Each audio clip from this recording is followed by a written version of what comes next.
What is the ongoing situation in Gaza, Palestine?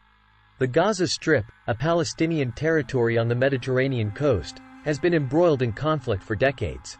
Since 2007, Israel and Egypt have maintained a blockade on the territory, which restricts the movement of people and goods. The blockade has had a devastating impact on the Gazan economy and has led to a humanitarian crisis. In early October 2023, the ongoing conflict between Israel and Hamas, the Islamist group that controls Gaza, escalated. Hamas launched a surprise attack on southern Israel, prompting Israel to retaliate with heavy airstrikes. The violence has killed over 1,900 people on both sides, including hundreds of children.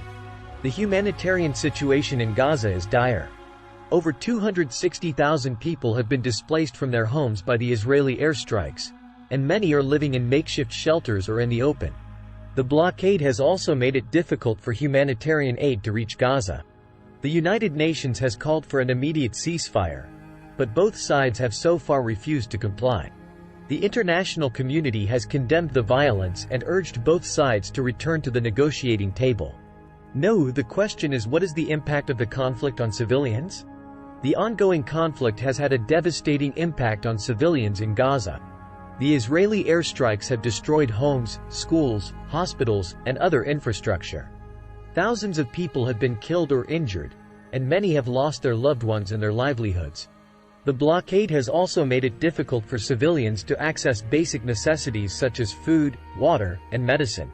The power grid is frequently disrupted, and many people have no access to clean water. The healthcare system is overwhelmed, and there is a shortage of medical supplies. And what is the international response?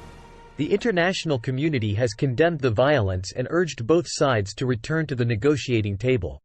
The United States has called for a ceasefire and is working with Egypt and other regional powers to try to bring an end to the conflict.